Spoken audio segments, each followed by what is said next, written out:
Hello dear students. तो आज के इस वीडियो में हम लोग एक नया टॉपिक स्टार्ट करने जा रहे हैं, मैथमेटिकल लॉजिक। ठीक है, ये 12th स्टैंडर्ड का है।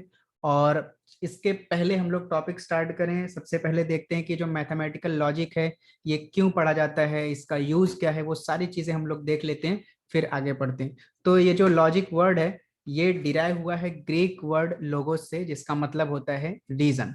मतलब ये हो गया कि लॉजिक वर्ड जो है, ये मैथमेटिकल लॉजिक जो चैप्टर आप बोलो या टॉपिक बोलो, ये आपको किसी भी चीज के बारे में जब रीजनिंग देना होता है तब वहां पे काम आता है। जैसे यहाँ पे लिखा हुआ है that logic deals with the method of reasoning. कहाँ पे रीजनिंग करना है, आप फोर्थ पॉइंट को जरा ध्यान से देखिए। जब भी हम कोई भी थियरम मैथमेटिक्स में प्रूव करते हैं या उसका स्टेटमेंट पढ़ते हैं, ठीक है, तो हमें अच्छे से समझ में आए थियरम और अच्छे से हम उसको प्रूव करें। अच्छे से प्रूव करने के लिए क्या करना पड़ता है, हमें प्रॉपर रीजनिंग देना पड़ता है। ठीक है, तो ये चैप्टर आपको बताएगा कि किस तरह से किसी भी थियरम को आपको बाकायदा उसका रीजनिंग देना है, उसको लिखना है। तो इन शॉर्ट हम लोग बोल सकते हैं कि जो ये मैथमेटिकल लॉजिक चैप्टर, ये आपको मैथ्स लिखने पढ़ने के बारे में बताएगा, कैसे उसको लिखना है, कैसे उसको पढ़ना है।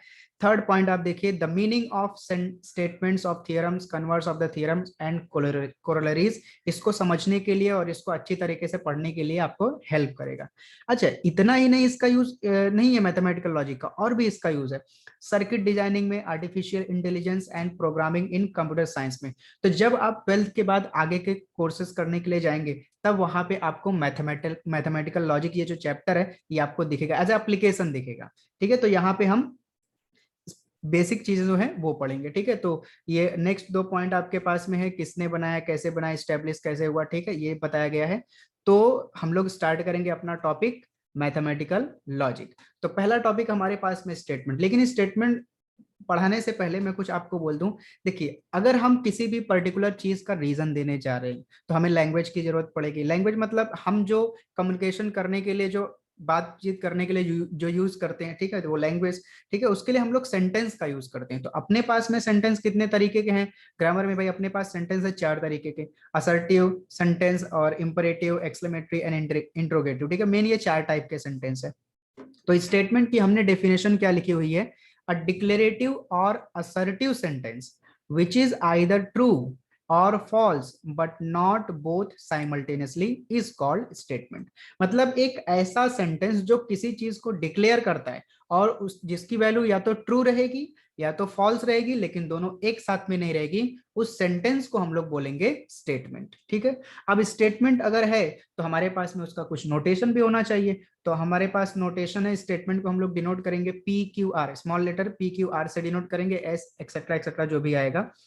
फिर उसके बाद में अब आपने बोला कि स्टेटमेंट क्या है, ठीक है, ऐसा डिक्लेरेटिव सेंटेंस है जो या तो ट्रू हो या तो फॉल्स हो। ठीक है, तो इस ट्रू फॉल्स के बेस पे हमने truth value of A statement बनाई है कि जब भी हमारा स्टेटमेंट ट्रू होगा तब इसकी ट्रूथ वैल्यू क्या होगी, ट्रू, और इसको हम लोग डिनोट करेंगे कैपिटल टी से। और जब हमारा स्टेटमेंट फॉल्स होगा तो उसकी ट्रूथ वैल्यू होगी फॉल्स, और इसको हम लोग डिनोट करेंगे कैपिटल एफ से। अब हम कुछ एग्जाम्पल लेते हैं और स्टेटमेंट को बड़े ही ढंग से समझते हैं। तो पहला एग्जाम्पल है आपके पास में, अर्थ रिवॉल्व्स अराउंड द सन। मतलब जो आपका पृथ्वी है वो भाई सन का अराउंड में घूमती रहती है। ठीक है, तो हमें पहले तो ये देखना है कि वो डिक्लेयर कर रहा है क्या। अच्छा, किसके बारे में बात करें, अर्थ के बारे में। क्या बता रहे हैं कि वो सन के अराउंड में घूमती है।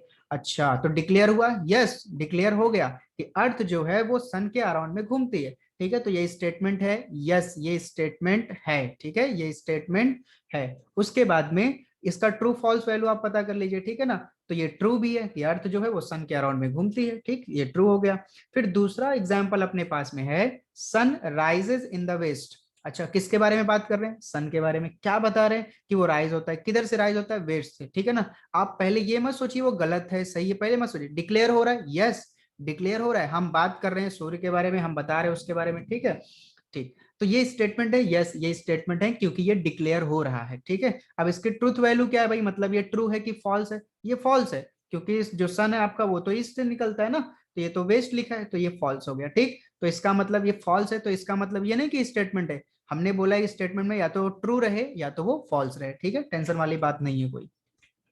थर्ड अपने पास में, Mumbai is the capital of Maharashtra, ठीक है, Mumbai is the capital of Maharashtra. अच्छा, किसके बारे में बात कर रहे हो भाई साहब? मुंबई के बारे में। क्या बता रहे हैं? वो कैपिटल है किसका? महाराष्ट्र का। सारी चीजें तो डिक्लेयर हो रही हैं, ठीक है, मुंबई के बारे में बात कर रहे हैं, बता रहे हैं वो क्या है। तो ये स्टेटमेंट है, यस ये स्टेटमेंट है। इसकी ट्रुथ वैल्यू क्या है? ये भी स्टेटमेंट है आपके पास में, ठीक है, ये भी स्टेटमेंट है। अच्छा, नेक्स्ट आपके पास में 2+3 = 6, ठीक है, मतलब 2 और 3 को अगर हमने प्लस किया तो हमें क्या मिल रहा है? 6 मिल रहा है, ठीक है। डिक्लेयर हो रहा है, यस डिक्लेयर हो रहा है। कैसे पता चला डिक्लेयर हो रहा है? यहाँ पे क्लियरली बोल रहा है कि 2 और 3 को प्लस करना है, ठीक है, 2 और 3 को प्लस करना है, तो ये डिक्लेयर हो गया, बराबर है, तो ये स्टेटमेंट है। अच्छा, कितना आंसर आ रहा है? 6, बट 2+3 तो आपका 5 होता है, मतलब ये स्टेटमेंट है, लेकिन ये क्या है? फॉल्स है, ठीक है। तो मैं यहाँ पे वैल्यू भी लिखते जाता हूँ, ये ट्रू है, ये फॉल्स है, और थर्ड वाला आपका ट्रू है, लेकिन ये वाला आपका वापस फॉल्स हो गया। फिर उसके बाद में अगला है आपके पास में fifth one, 4 factorial equals to 24। So 4 factorial का मतलब होता है 4 डिसेंडिंग ऑर्डर में मल्टीप्लीकेशन, 4 3 2 into 1 नेचुरल नंबर का। सो 4 3 12, 2 ये हो गया 24, ठीक है। ये डिक्लेयर भी हो रहा है, क्या निकाल रहे हैं हम लोग? फैक्टोरियल निकाल रहे हैं, ठीक है। कितना आंसर आ रहा है? 24। तो स्टेटमेंट भी है और ये ट्रू भी है। तो नेक्स्ट आपके पास में 6 1, sine square x plus cos square x is equal to 1। अच्छा, ये तो हमने कुछ फॉर्मूला पढ़ा था, आपने 10th में पढ़ा था, साइन स्क्वायर थीटा, 11th में भी पढ़ा था, cos plus cos square theta is equal to 1 होता है, ठीक है। अब थीटा की जगह पर अगर एक्स आ गया तो उससे क्या फर्क पड़ता है? हमारे पास में कोई फर्क नहीं पड़ता है उससे, बराबर है क्या? तो यहाँ पे टेंशन लेने वाली फिर से हमारे को कोई बात नहीं है। तो ये आपका मिल गया यहाँ पे, sine square x plus cos square x equal to 1, और यहाँ पे कंडीशन लिखा हुआ है कि for all x belonging to R, मतलब हर एक रियल नंबर के लिए ये कंडीशन सेटिस्फाई हो रही है। तो क्या ये स्टेटमेंट है? यस, ये डिक्लेयर कर रहा है कि sign square x plus cos square x हमेशा क्या होगा? 1 होगा। तो ये स्टेटमेंट है, ये ट्रू है, यस ये ट्रू है, क्योंकि यहाँ पे सामने उन्होंने बताया है कि ये जो कंडीशन है ये हर एक एक्स के लिए, कुछ भी रियल नंबर का एक्स लो, सबके लिए फॉलो होगी, ठीक है। तो मुझे उम्मीद है ये जो एग्जाम्पल आपको समझाया वो सारे एग्जाम्पल समझ में आए होंगे। सो अभी अपने पास में ना कुछ एग्जाम्पल्स कुछ अलग तरीके के, जैसे देखिए एग्जाम्पल्स आपके पास में एक है x+2 = 7, ठीक है। यहाँ पे अगर मैं x की वैल्यू 5 लेता हूँ, ठीक है ना, तो ये स्टेटमेंट की वैल्यू क्या रहेगी? ट्रू रहेगी। लेकिन अगर मैं x की वैल्यू 5 के अलावा कुछ 6 ले लेता हूँ तो 6+2 ये हो जाएगा 8। तो मतलब ये जो इसकी स्टेटमेंट की वैल्यू है, ट्रूथ वैल्यू है, ये x के ऊपर डिपेंड है। अच्छा, ये आप माइंड में रखिए, x की वैल्यू जो है वो जो ट्रुथ वैल्यू है इस सेंटेंस जो भी है इस सेंटेंस है, ठीक है, इसका ट्रुथ वैल्यू एक्स के ऊपर डिपेंड है। सेकंड है, ही इज अ म्यूजिशियन। अच्छा, वह म्यूजिशियन है भाई, कौन? वह कौन? वह मैं भी हो सकता हूँ, वह आप देख रहे हो आप भी हो सकते हो, कोई भी हो सकता है ना, ठीक है। ही इज अ म्यूजिशियन, तो हम किसके बारे में बात कर रहे हैं? ये भी हमें कंफर्म ही नहीं, डिक्लेयर ही नहीं हो रहा है भाई, ठीक है। थर्ड की बात कर लेते हैं, mathematics is an easy subject. अच्छा, बोल रहे हैं mathematics is an easy subject, भाई ठीक है, मेरे लिए इजी है, बट आप देख रहे हैं जरूरी नहीं आपके लिए इजी सब्जेक्ट हो, ठीक है। मतलब यहाँ पे भी कुछ तो गड़बड़ है, यहाँ पे डिक्लेरेशन बराबर नहीं हो रहा है। और लास्ट वाला बोल रहा है it is black in colour. अच्छा, ये ब्लैक है, कौन ब्लैक है? अच्छा, मैंने शर्ट पहना है उसका कलर ब्लैक हो सकता है, आपने पहना है उसका, आपने जो पेन लिया है वो भी ब्लैक कलर का हो सकता है, बहुत सारी चीजें होती है, लेकिन हम किसके बारे में बात करें? यहाँ पे डिक्लेयर नहीं है। अच्छा, तो ये चारों सेंटेंस जो आपको मैंने यहाँ पे दिया, एग्जाम्पल्स दिया, इनमें कुछ भी डिक्लेयर नहीं हो रहा है, तो क्या स्टेटमेंट होंगे? नहीं होंगे। तो इनको नाम क्या दिया जाएगा? यहाँ पे देखिए हमने नाम दिया इसको ओपन सेंटेंस। तो डेफिनेशन क्या निकल के आई इसकी? a sentence whose truth value can vary according to some conditions which are not stated in the sentence, ये important है, which are not stated in the sentence is called open sentence, is called open sentence, बराबर। जैसे अब यही example पहला वाला मैंने ले लिया, और मैं इसको थोड़ा सा मॉडिफाई करके डिफाइन करता हूँ, x+2 = 7, और उसके सामने मैं लिख देता हूँ x = 5। अच्छा, अब ये मेरा पूरा कंप्लीट सेंटेंस है, अब ये स्टेटमेंट है, यस अब ये स्टेटमेंट है, क्यों? क्योंकि मैंने x की वैल्यू डिफाइन कर दी कि मुझे x की वैल्यू सिर्फ और सिर्फ क्या लेना है? 5 लेना है, 5 के अलावा कुछ लेना है नहीं। अच्छा, लेकिन हमने यहाँ तो डिफाइन नहीं किया था। अगर हमने यहाँ पे डिफाइन नहीं किया हुआ था, इसका मतलब है कि x की वैल्यू हम कुछ भी रख सकते हैं। तो अगर हम 6 लें तो इट फॉल्स हो जाएगा, और अगर हम 5 लें तो इट ट्रू हो जाएगा। तो कंडीशन के हिसाब से वैल्यू चेंज हो गई, इसका मतलब है ये स्टेटमेंट नहीं है। He is a musician declare ही नहीं हो रहा है, ये भी स्टेटमेंट नहीं है, ये भी डिक्लेयर नहीं हो रहा है, स्टेटमेंट नहीं, क्योंकि ये पर्सन टू पर्सन चेंज होता रहता है। होता रहेगा। मेरे लिए इजी है लेकिन किसी दूसरे के लिए टफ हो सकता है mathematics. It is black in colour, हम किसके बारे में बात कर रहे हैं वो भी हमारे पास में कंफर्म नहीं, तो ये भी स्टेटमेंट नहीं है। ठीक, अच्छा, तो ये आपके पास में हो गया ओपन सेंटेंस।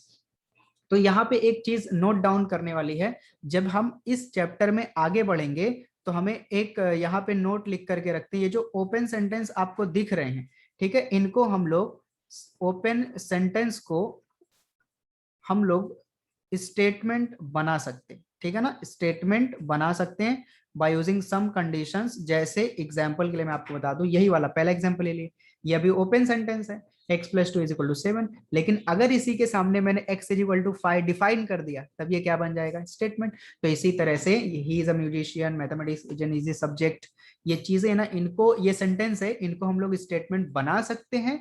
कैसे बनाएंगे आगे का टॉपिक में हम लोग देखेंगे। ठीक है, तो अभी हमारे पास में ये जो हमने डेफिनेशन पढ़े और ये जो ओपन सेंटेंस पढ़ा, इन सब से एक रिमार्क निकल के आता है। ठीक है, उस रिमार्क को अपन देखते हैं। 2-3 रिमार्क है अपने पास में। पहला है open sentences are not statements. तो उम्मीद है ये आपको एकदम क्लियर हो गया रहेगा कि ओपन सेंटेंसेस जो स्टेटमेंट क्यों नहीं है। सेकेंड आपके पास में imperative, interrogative and exclamatory sentences are not statement. तो हमने जो अपना डेफिनेशन बताया उसमें सिर्फ डिक्लेरेटिव और या फिर असर्टिव सेंटेंस यूज किया, ठीक है, ये दोनों यूज नहीं किया। डेफिनेशन अपने आप में बोलती है कि जिसका ट्रूथ वैल्यू या तो ट्रू होना चाहिए या तो फॉल्स होना चाहिए, ठीक है, बट इंपरेटिव, इंपरेटिव का मतलब क्या भाई, आप जो है कि किसी को ऑर्डर दे रहे हो तो वहां पे ट्रू फॉल्स कैसे बताओगे, ठीक है। इंट्रोगेटिव, आप क्वेश्चन पूछ रहे हो, कैसे ट्रू फॉल्स बताओगे।